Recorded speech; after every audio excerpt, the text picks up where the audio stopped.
put on a great performance at the end of the year. Thank you, guys.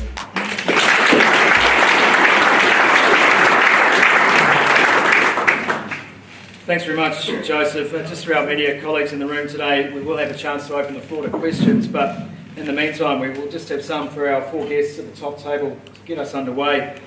David, firstly, for you, the timing of yesterday's alert level announcement, Tamaki Makoto coming back down to alert level 1 tomorrow night. It's great timing for the event, but just what will an event like this bring to the city of Auckland and New Zealand as a nation? Well, on the timing, yesterday was one of those rare days where all the planets and all the stars aligned. So you had the sun was out, it was a lovely sunny day, and you had the Prime Minister announce we go back to level 1, and then Lou DiBella signed the contract, and that was just last night. So it was touch and go, but we got there, and it was one of those days. I think for Auckland City, boxing is a sport that has a lot of cut through. You know, a lot of team sports are played weekly, and, every other week. The reason why boxing fascinates people, there've been more books written about boxing, more movies made than any other sport. The stakes are so high. On December 11, one guy might go on to a world title shot, and the other one has to go to the bottom again and rebuild his career. There's a lot at stake, physically, health-wise, and monetarily. And so people find it fascinating, and they watch and they attend. So for Auckland City, it means hotel rooms are going to fill up, money will be spent in the economy, and Auckland and New Zealand will be put on worldwide television with a great news story. So it's got to be good. Junior, a question for you. You've both mentioned your time together in the amateur ranks. A lot of water has gone under the bridge since then. How long have you wanted this shot at Joe? Yeah, I've wanted it for a long time, but I was very honest with myself. I needed to work my way up. So it's more of a respectable fight when we do fight, because I really wanted this fight to be a big fight. So I didn't want it to be Joseph Parker versus this random guy, So I wanted it. This is something that I've worked towards. Now that we're finally here, I'm thankful for the teams and stuff for basically making this happen. So yeah, I've wanted a long time. Now I got it. Now I just got to go with both hands. Joseph, for you, as you mentioned, last fight in February, been a lot of social media from you, but no fights. Junior has fought even further back than that. So how do you keep the motivation and the fitness ready for a shot like this? I am very motivated to be champion of the world again. My goal is to be champion of the world, or unified champion, before I'm 35. So I have, even though I've been doing videos at home and having a lot of fun and having a lot of laughs and smiles, I've been training every single day. And I'm driven to, obviously put on a good performance at the end of the year and progress to bigger fights. But I'm treating this fight as the championship of the world. Mark, we know how long this negotiation has taken. There's been some ins and outs and back and forwards, all the usual ramifications of any boxing negotiation. Why do you think that your fighter is ready for an event like this, which could be an absolute career changer? I think for us, this is business as well as sport, and we always knew that if a certain figure came along, that Junior would take the fight. So you just have to, and of course, Junior's not the kind of guy that stands up and goes, I want to fight Joseph Parker, come and call me out, Joseph, let's go, Joseph. Junior's the guy that gets asked at nearly every media kind of conversation, when are you going to fight Joseph Parker, because Joseph's been so successful, and of course because they've got some history, and Junior's always said in the times, I'll fight him when it's ready to roll, and that's now, and I guess David made a commercial offer to Lou DiBella that was acceptable, got there, and here we go. So at the end of the day, Junior wants to win the fight, DiBella wants to win the fight, the whole team wants to win the fight, and so does Joseph's team. And we know that he's got experience and been with some guys that Junior hasn't been in a fight. But like I say, Junior lost a pretty close decision to Alexander Usyk in the amateurs, who's arguably one of the best pound-for-pound fighters in the pro game. He's Deontay Wilder's top sparring partner, and he's done multiple rounds with Anthony Joshua. So he's not inexperienced with being in with amazing guys. And he's been in with Joseph 4 times, you know. And from what I read, they both think they both won before. Good on them, you know. And that's a beautiful thing, you know, because it's a different fight because these guys have got history, you know. There's not some big unknown going on here. You know, they both know each other. They're always really respectful of each other. And you know, I think we'll probably see Doug Riley and Eugene Bowen versus Kevin Barry more than Joseph and Junior, you know, pushing and shoving. And no doubt that Lou Gower and David Higgins there'll be a bit of stuff still to cover off. We've got to sort out. So, I mean, we're just really chuffed to be here, to be honest. And time's right, and like Junior said, grab it with both hands and get into it. David, you've said in the past that Junior's used Joseph Parker's name to build his own career, constantly calling out for this fight. Mark negates that point there, but why now? Why now for your fight? Look, I think Junior was mentioning his name, but only because Mark was telling him to. And that's the game, that's how you build yourself up. Look, this fight makes perfect sense because, you know, fights happen, they should happen at the right time. There's nothing worse than when two guys, everyone wants to see it, but they drag it for 5 years and then it's too late. Right now, they're both in their prime, they're both 2 wars amateurs, and they're both here in New Zealand in this pandemic. So I think with not a lot of other contact sport on, this will capture the public imagination, and you know, everyone's going to debate who might win, and the rest will be history. Junior, some people will talk about the quality of fighters you fought in the professional ranks up against Joe Parker's record. What do you say to those people who might criticise and say you've fought lesser opponents than Joseph Parker has? Yeah, I said that they're absolutely right, you know. Joseph Parker has fought great champions in this time. I've just, I haven't really fought any household names just yet. So, you know, I think this is just basically what I said before. This is all the reason for me to train hard and to prove myself, and to basically prove to everyone else that I am better than Joseph Parker. And I believe that for a long time. Yeah, styles make fights. Let's go to June. Styles make fights. You never know. Heavyweight boxing, anything can happen. You mentioned that the amateur ranks was a long time ago, Joe. So how much of an eye have you been keeping on Junior while you've been going about your business? You knew this day was coming, didn't you? I knew it was going to come. I didn't know so soon, but it's good that it's finally here. And you always, as a heavyweight fighter or as a fan of boxing, you keep an eye on all the fighters that come through. And of course I've been keeping an eye because we had a 2-2 in the amateur days. A lot has changed and happened in the professional game, but like I said, styles make fights, so you never know. You know, one style may be different to another style, and it might be better or worse. So I'm looking forward to testing myself against the style he's going to bring. Long arms. Long arms, big head, tall.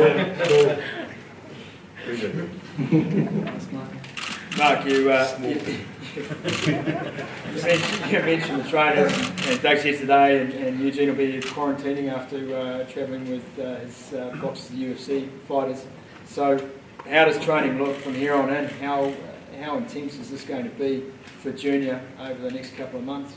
Well, City Kickboxing, who the boys train, have got a system and a program that they have, and there's a great crew of the boys today have turned up, the Junior's training partners, and they'll treat it like every fight, and they have an amazing gym culture of performance that is something you don't really see in many places in the world, in any business. And the culture is the oil of their machine from my perspective, and the culture that they have for performance and execution is second to none. And so I think Junior takes his whole team into the ring with him and all the work, and that they're a hard working group of guys. Every single fighter in that gym. I mean, you turn up on a Monday and a Saturday for sparring, and there's 60 guys, 60 professional fighters sparring, and they all want it. It's Junior's no different, and so the preparation is just about being disciplined, and like Joseph said, it's about eating right, it's about sleeping, it's dotting I's, crossing T's, dunking yourself in ice water baths and making sure you got the right protein and veggies, and also get the good prestige partners. 13 months though, Junior, since your last pro bout. It's a long time. By the time this fight comes around, a year and a bit without jumping in the ring in anger.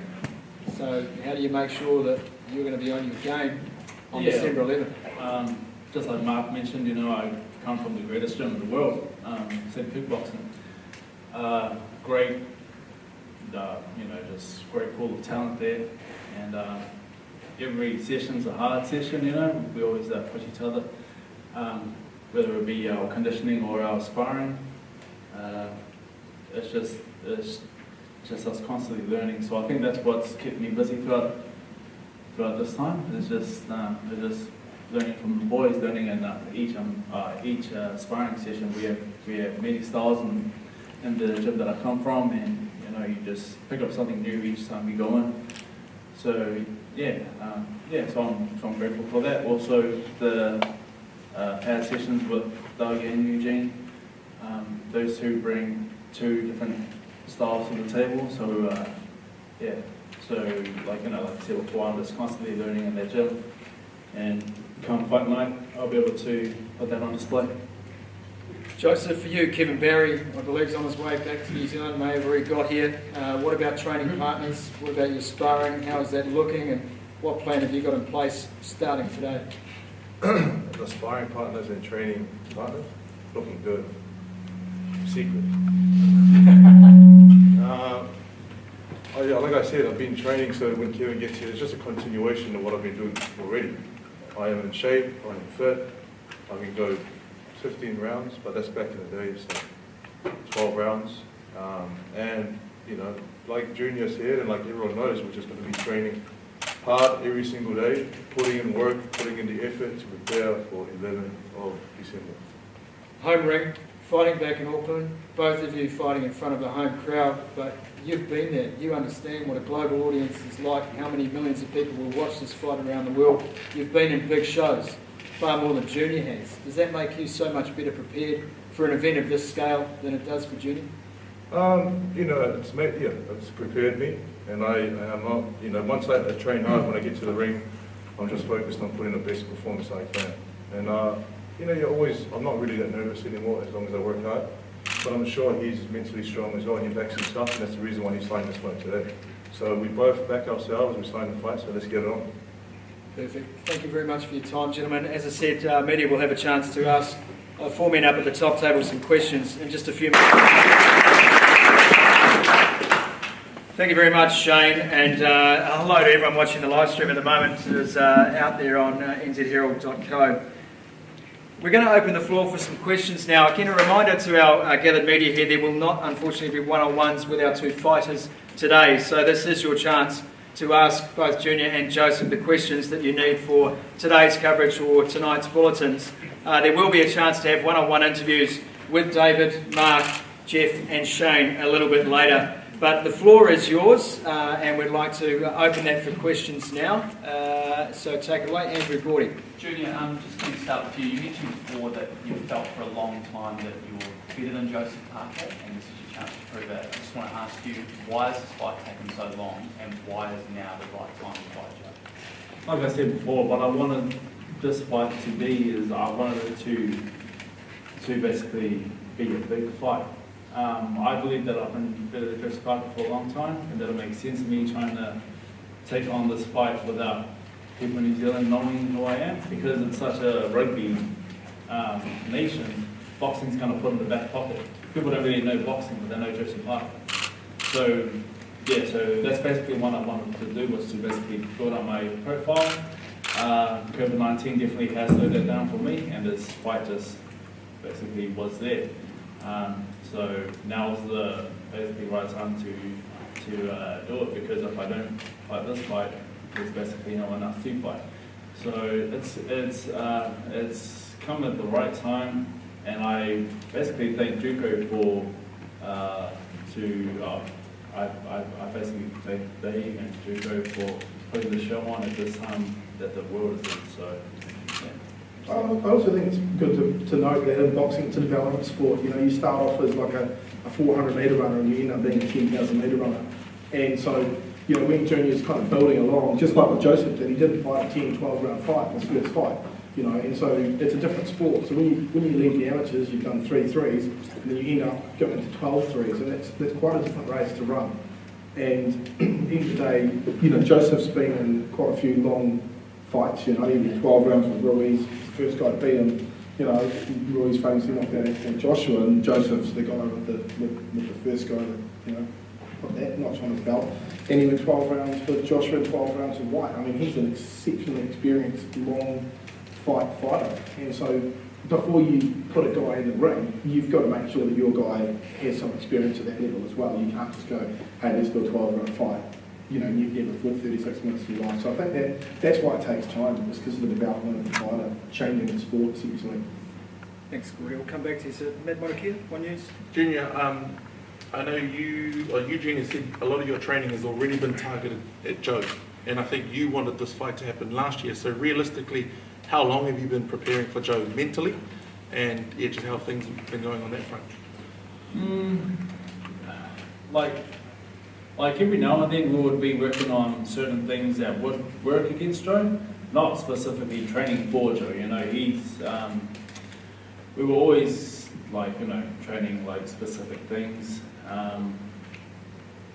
but never actually focused on Joe, just because we know that this fight was definitely going to happen. So it was the stuff that we were training and just keeping in our back pocket. Now was the time to really develop those skills and those techniques that we worked on before, to just train those skills and then bring them out on fight night. And for you, Joe, then on the other hand, how long have you realistically been thinking about him? How long have I been thinking about him? He's always in obviously in New Zealand, and with everything that's happening, that's when I started thinking about when David sort of brought it to my attention. So I think with this camp that we have now, which we've got 9 weeks until fight day, this is when I'll really focus on what I have to do to prepare for Junior, the style he brings, and as coaches and his whole team. Yeah, Joe, I know you both say that the fights were a long time ago and a lot has changed, but what do you remember from those 4 amateur fights that you I had? thought I won all 4. Actually, where do we have the first one? Rotorua, right? 2009? Do you remember? Yeah. Rotorua. I think you won the first one. And then, That's why he remembers it. it's a long time ago. Let me bring up my diary. So a lot has changed since then. So we're a lot of different fighters now, and I guess that's what makes it exciting for fight night, because the amateur days are amateur days. Now we're both professionals, have done pretty good, and I guess it's just time now to see who the best is. Let's settle the score. Joe, the last time we had the fight of the century was to Cameron. There was a huge build-up to that fight. There was a sense that the timing was right for Shane Cameron, and he found out within a couple of minutes that he was completely out of his depth. Is there a chance, or can you tell us, on December 11, is Junior going to find out that he's out of his depth fighting you? He's just going to find out that he's in the ring with me, and there's no one else there. Mark Dell's not going to be there talking, hyping him up. And same, I want to find out what he's going to bring. So it doesn't make David Tua and Shane Cameron was a massive fight. The reason why this is a big fight is because we're both ranked in the top 10, both from South Auckland, we both have history. So the time is right. Everyone has worked together to put this fight on at the right time. There's no other fight out there. This is the fight. We're both from New Zealand. This year, Hey, McKendry. Joe, this is the first time in a long time you haven't had a build-up in Vegas. And obviously, a big part of your reason for placing yourself there is the sparring partners. How is that going to work out this time? Have you got some guys lined up? Yeah, we've been working, David's been working behind the scenes to bring some guys in. A little harder with the restrictions, David. Yep, it's a work in progress, and so we've got a plan to bring in some necessary sparring partners. It's actually a skill set that's very rare and not otherwise available in New Zealand. Trying to find someone that's proficient at boxing who resembles Junior Far's style. So it kind of fits the glove for getting government dispensation to bring a sparring partner, but that's something we're working on with the government and seeking to bring in the right person for the job. Just over here, guys. Yeah, this one's for Junior. Junior, this is probably, this is definitely going to be the biggest fight in your career, and it's going to be built up a lot from now for the coming weeks. I mean, how do you plan to handle the occasion? Basically not take it too seriously, you know. I've been for the next couple of weeks in terms of like interviews and stuff. I know I'm going to be put into a world that I'm not really used to, and in terms of like, you know, like cameras on me, the lights are on me. So that part I'm not going to take seriously, but I'm just going to just do the same old thing, just train hard, and you know, keep my focus on where it counts, which is in the gym, which is when I work hard. So yeah, so really it's just the same. Can you lean on Israel for support in that regard? How helpful is he for you in this build-up? Yeah, he's very helpful, like, you know, and not just him, but all of the boys, you know, the boys at the UFC, the boxing boys that I have here, the kickboxers in the gym. Like I said before, we have a deep pool of talent in CKB, and they all bring something different to the table, which I can feed off, and that's what I constantly try to do. Elliot Smith. Thanks, Scotty. Joe, with the night of 2021 and hoping the borders might be open again, how much is this fight about re-establishing yourself and perhaps getting a knockout with a nice international fight? Yeah, this is a big fight. I mean, you know, it's a risky fight. If I lose, then obviously I have to reassess myself as a fighter and my plans. And if he wins, he'll be elevated to go up further. But if I win, then in good fashion, then I'll be lined up to fight some bigger fights. Hopefully the borders open up in 2021, and it'll be a lot closer to fighting for a world title, which is what I want to do. Matt Montier. I just want to follow David. Do you still look to bring the sparring partner in from Italy? I think he had a really bad cut. Yeah, so that's a good question.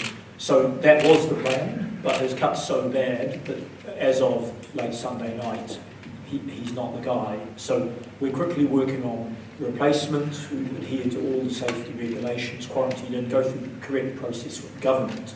We're just hoping that we're treated equitably because our first application got knocked back, and the reason stated was that the skill is available in New Zealand. So whoever the government knocked it back must be an expert in boxing. So, but, you know, He will fight Guido if that helps the getting him in. no, he's cut. Oh, it's got to be cut. So anyway, we're going to follow the correct process, and if we have problems, we'll let you know. Yeah, just one follow-up for David and Mark. What can you guys say about what's yet to still be agreed before the fight actually happens? No, I think all the niggy things are agreed, largely, aren't they? I think we're still holding the contract. David and I are going to have a weekend of tennis afterwards. Here's the thing, they've signed it and I haven't. Lou has signed the contract, and I think Junior and Joseph have got to put their name on. Cool, one last one. Looks like you've got your broadcast stuff in place, but how badly do you need the ticket money, and what happens if we go back into lockdown? Oh, look, people get obsessed with TV in boxing. They think it's all about the TV. It's not. All revenue is important. It's like a pie. Tickets are a slice of the pie, TV sponsorship. For this particular fight, there were so many people to please and mouths to feed, maximising, that it's actually quite a tight budget, and we do need ticket money. So if it'll run at level 1. And if we're not at level 1, it'll just reschedule, which is commonplace in boxing. You recall the Tua Cameron fight. Cameron injured, the fight was moved out 4 or 5 months, and it just got bigger. So the fight's going to happen. It's going to happen on December 11. If we have to reschedule, we will. But it's not a big deal. Boxing happens all the time. For both partners, you guys are both from Pacific descent, both from South Auckland. How significant, you know, that's a headline, a big boxing event here in New Zealand. How significant is that for you guys both come from? Yeah, it's great. You know, it'll be great for us to basically put on a good night and put on a great performance so that the young boys and the young girls coming up, and whichever sport they choose, they can basically see that there is a way for us to basically live out our dreams. You know, I'm pretty sure that they do that with Parker already, and also saw the way that he went about his career as well. Those are always people that you see growing up, and you see that the path that they can go, which basically puts confidence in yourself that you can also do the same. So I'm planning to do that for myself as well, come December 11th. Yeah, we're both from South Auckland. Sometimes South Auckland gets a bad rap. But we are now headlining the card on the December 11th. How exciting is that?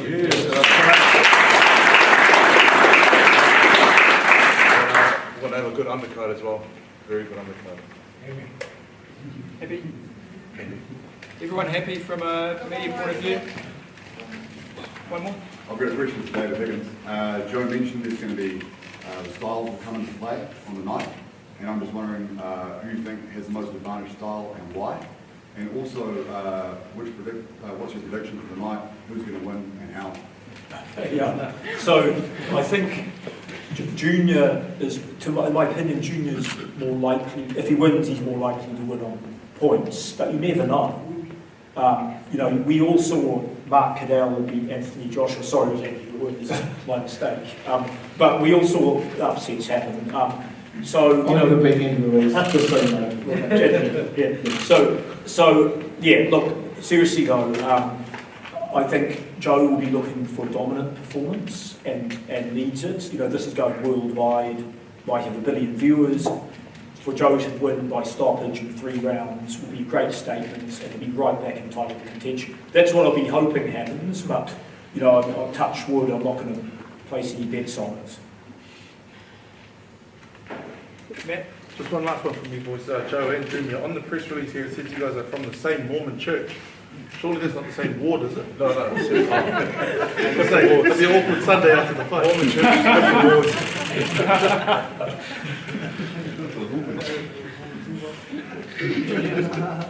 I'm just curious, like there doesn't really seem to be any bad blood here. There seems to be a tremendous amount of respect between you two. Can you give us a sense, like, what is the actual relationship here? Like, because this is something that you're both talking about has been building up for a long time. Like, is there any bad blood here at all from your perspective, and can hear from you as well? We're just, I think we're just 2 boys who grew up the same, you know. We both got brought up by good parents with some good morals, in a good church. So that brings about like a certain way that you carry about yourself.